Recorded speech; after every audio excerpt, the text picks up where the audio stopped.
میاں بیوی آپس میں بنتی. اور نبی علیہ السلام نے کیا فرمایا؟ بدگمانی کفر. ہم لوگ کہاں آ گئے؟ نبی علیہ السلام کو دیکھیے پیارے پیغمبر علیہ السلام کتنے مثبت ہیں. آپ جتنے سیرت کے واقعات پڑھیں گے سب پازیٹیو ملیں گے, پازیٹیو. نبی علیہ السلام مکہ سے مدینہ کی طرف نکلے, سراقہ پیچھے آ گئے. کسی نے کہا کہ نعوذ باللہ کوئی نبی علیہ السلام کو پکڑے گا 100 اونٹ ملیں گے. اب وہ گھوڑا لے کے پیچھے پیچھے نبی علیہ السلام قریب پہنچا تو آپ صلی اللہ علیہ وسلم کے جب قریب پہنچا تو اس کے گھوڑے کے دونوں پیر زمین میں دھنس گئے. اس نے معافی مانگی, یا رسول اللہ معاف فرما دیں. اور میں معاف کر دیا, کوئی بات نہیں. کیا پھر گھوڑا دردر سے نکلا ہے. آپ صلی اللہ علیہ وسلم پھر چلے, اس کے دل میں پھر بےایمانی آئی, پھر چلا, پھر اس کے پیر دھنس گئے, پھر معافی مانگی, پھر معاف کر دیا, تیسری بار پھر معافی مانگی. تو نبی علیہ السلام نے کیا فرمایا؟ سراقہ وہ میں تو تیرے ہاتھوں میں کسرا کے کنگن دیکھتا ہوں. آپ حالات کا اندازہ لگائیں. نبی علیہ السلام ہجرت کر رہے ہیں, دشمن پیچھے آ رہا ہے, یہ بھی دشمن ہے جو آپ صلی اللہ علیہ وسلم کو نعوذ باللہ غلبہ کرنا چاہتا ہے, کر نہیں سکتا. لیکن اس کو کوئی بری بات نہیں کہی, یہ بھی نہیں کہا کہ تیرے میں اتنی ہمت نہیں تو ہم میں نہیں پکڑ, جب تو پکڑ ہی نہیں سکتا کیونکہ یہاں تو اللہ کی مدد ساتھ میں. لیکن اس کو بھی کیا کہہ دیا؟ اور میں سراقہ, میں تو تیرے ہاتھ میں کسرا کے کنگن دیکھتا ہوں. بادشاہ کے بڑے بڑے سونے کے کنگن پہنتے تھے بازوؤں کے دونوں, اور میں تیرے ہاتھوں میں دیکھتا ہوں. بڑا خوش ہوا ہے, یا رسول اللہ آپ مجھے مسلمان کر لیں تو مسلمان ہو گیا.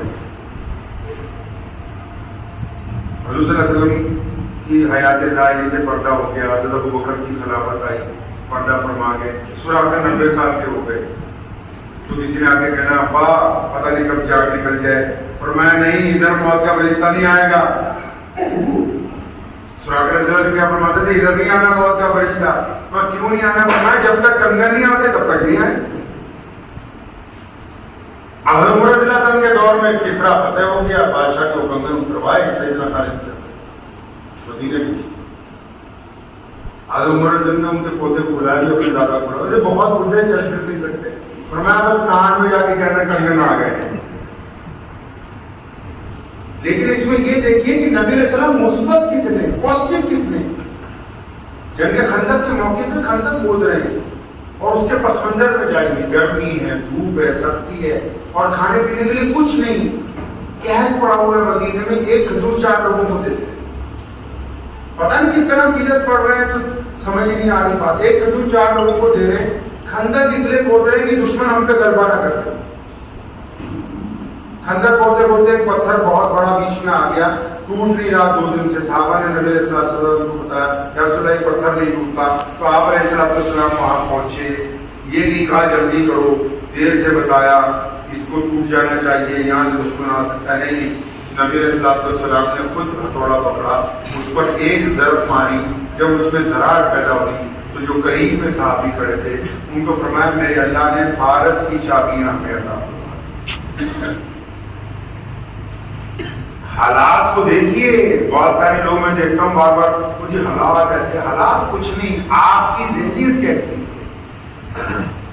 آپ اپنے لوگوں کو, اپنے دوستوں کو, پڑوسیوں کو کیا سکھا رہے ہیں؟ مثبت ان کی ذہنیت کو پازیٹیو بنا رہے ہیں کہ نیگیٹو بنا رہے ہیں؟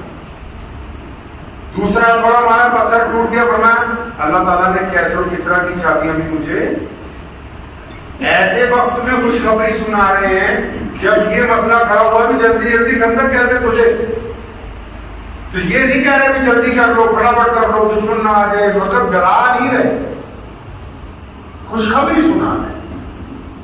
ہم لوگ عام حالات میں بھی ہماری حالت یہ ہو چکی ہے, جیسے کوئی بندہ بیمار ہے, چلو کسی کو کینسر ہو گیا مان لیجیے, آپ اسے ملنے گئے تو آپ اسے کیا کہتے ہیں؟ ساری باتیں سننے کے بعد کون سا ڈاکٹر, کون سا ہاسپٹل, یہ کیا وہ کیا. باقی میں بولتے ہو میرے چچا کا بھی اسی بیماری سے انتقال ہوا ہے. آپ اندازہ لگائیے کہ آپ اس کو حوصلہ دینے کی بجائے خلاف سنت کام کر رہے ہیں. کسی کا کاروبار دباؤ گے, بھائی آج کل تو کام چلنا نہیں ہے. کسی کی بیوی سے ناراضگی, ہاں نہیں ہے, عورتیں تو ہوتی ہے ایسی ہیں, تیری ڈیوٹی نہیں ہے. کسی کا بچہ نشے میں چلا گیا, نہیں تو برباد ہو گیا, اس کٹے میں سے نکل. یہ آپ نے کون سا بنیا اختیار کیا؟ محمد رسول اللہ صلی اللہ علیہ وسلم تو گرتے ہوئے کو اٹھاتے ہیں. پریشان لوگوں کو حوصلہ دیتے ہیں. یہ سنت ہے محمد رسول اللہ صلی اللہ علیہ وسلم کی. آپ اس کو نیگیٹو کہہ کیسے سکتے ہیں؟ آپ کے دین میں ان باتوں کے لیے جگہ ہے ہی نہیں ہے.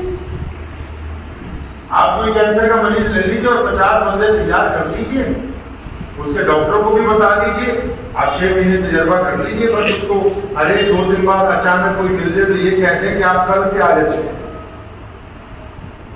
اس کے جسم کی ساری توانائی، کیونکہ ذہنی طور پر جتنا خوف کم ہونے لگے گا جسم اتنی تیزی سے بیماری کو دوائی کا اثر شروع ہو جائے. کیونکہ روزانہ جتنے لوگ ملتے ہیں وہ یہ دوائی کھا رہا ہے، اس سے اور ڈاکٹر. یہ آپ کو خلاف سنت عمل کر رہے ہیں. نبی علیہ الصلوۃ والسلام نے تمام حالات میں غار میں بھی اللہ تعالیٰ کی بھی سنت دیکھی. نبی علیہ السلام غار میں ہیں، وہاں کوئی ایسی گفتگو نہیں ہو رہی کہ ذرا چھپ کے کھڑے ہو جاؤ، دیوار سے لگ جاؤ، پیچھے ہو جاؤ. نہیں نہیں نہیں، 2 لفظی بات کی اللہ کریم نے اپنے نبی کے ساتھ کہ ڈرنا نہیں تو ہمارا رب تمہارے. کوئی احتیاط کی بات نہیں کہ ادھر ہو جاؤ ادھر ہو جاؤ، کوئی کپڑا لگا لو، چھاؤں کر لو. نہ نہ، کوئی احتیاط کی بات، 2 لفظی بات، اسی میں ساری حکمت. تو ڈرو نہیں، اللہ تمہارے ساتھ. تو اس بات کو ذہن نشین رکھیں. آپ دائی ہیں، آپ کے پاس لوگ آئیں گے دکھ لے کے، درد لے کے، پریشانی لے کے.